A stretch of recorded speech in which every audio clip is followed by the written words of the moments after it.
Welcome to Murugi's Pharmacy. In case you're new here, I'm Murugi. Follow me along as I plant my orchard today. Fruit has become so expensive lately, and honestly, half the time I'm not even sure what's been sprayed on it. So I decided to do something a little bit crazy.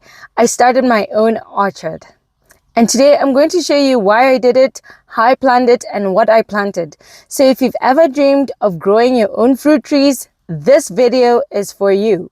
You know, every week I'd buy fruit for the family and the cost just kept going up.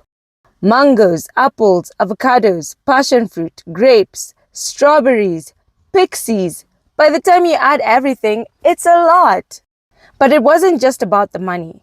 The more I learned about how fruit is grown commercially, the more uncomfortable I became.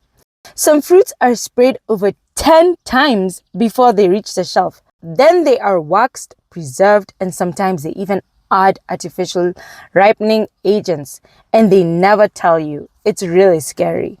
I reached a point where I said, enough. I wanted to be sure my family is eating real food, food that is safe and grown with love. And when you think long term, planting fruit trees is such a smart investment. Plant once, harvest for years. When I decided I'm going on this journey of growing my own food at the beginning of 2025, I set a very simple goal for myself. I wanted to reduce my food shopping costs by at least 30%. My strategy was simple. I'll save 2,000 shillings every month for 12 months, and hopefully that'll allow me to buy about 60 trees. Then came the fun part, choosing the trees. I picked a mix of what my family loves to eat and what grows well in my climate. Some of the trees on my list were sweet bananas, tree tomatoes, pixies, pomegranates, apples, grapes, strawberries, just to name a few.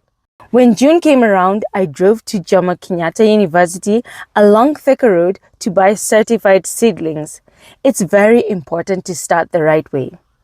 When I got back to my farm, I realized that my timing of buying the fruit trees was completely off because I depend on rainwater. And June through to September meant 4 solid months of no rain. So I kept them in the greenhouse to make watering easier and more manageable. It's been 4.5 months of hand watering the plants. Most of the plants didn't die, but they also didn't grow because of the confined space and nutrients in the small sack. Now that the rain is here and they are finally going into the ground, I'm hoping to have happy trees that flower and fruit abundantly. Anyway, I've had a 90% success rate of keeping the plants alive with just a few passion fruits dying along the way.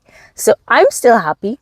Before planting anything, I had to choose the right spot. I looked at sunlight. Fruits need a lot of sun. The sun makes them sweeter. I checked the wind direction so the trees don't snap. I also thought about access. How easily can I water, prune, and harvest? Planning the location saved me from making expensive mistakes later. A little bit of planning in the beginning saves a lot of stress in the future. Healthy soil equals healthy trees equals healthy fruit. I didn't want to rely on synthetic fertilizer, so I prepared the soil with compost, bone meal, and EM1. When the soil is alive, the trees grow stronger, resist pests naturally, and don't need synthetic chemicals. This step is often ignored, but it's actually the most important foundation. A day before the actual planting, I measured the spacing carefully because fruit trees need room to grow. We also dug holes wide and deep. Doing this a day before made the planting process much faster and more time efficient.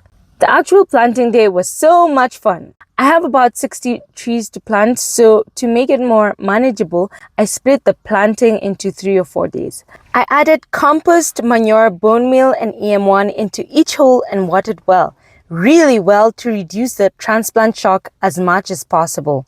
In case you're not familiar with transplant shock, it's the stress that plants go through when their roots are moved from one place to another. You can think of it as the stress that we go through as human beings when we move houses, you know? People often ask, is it really cheaper to grow your own fruit? Yes, 100% yes. One tree can produce fruit for 20, even 30 years. Imagine how much money you can spend buying fruit every single week for years. When the trees start producing, the savings are huge, not just for you, but also for your children, grandchildren, and future generations to come, because fruit trees are a wonderful inheritance to hand over to your children. Plus, I don't have to drive to the market. I don't waste time in traffic. And if I ever have extra fruit, I can sell, dry, juice, or make jam. But honestly, the biggest benefit isn't even the money. It's the peace of mind. I know exactly what's going into my soil. I don't spray harmful pesticides. My kids can just pick a fruit straight from the tree and eat it safely. This orchard is more than just food. It's healthcare, it's security, it's love. So if you've ever thought about planting your own fruit trees, start small.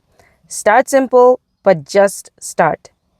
Don't be afraid to make mistakes and don't overthink it. Even 2 or 3 trees can make a difference. In a few years, you will thank yourself. Your children will thank you. And your wallet will thank you. Let me know in the comments section below. If you could only plant one fruit tree, which one would you choose? And make sure to subscribe because I'll be sharing updates as these trees grow, plus tips on how to care for them naturally without chemicals. I'll also be transforming the orchard into a more enjoyable hangout spot. Thanks for watching and welcome to the orchard.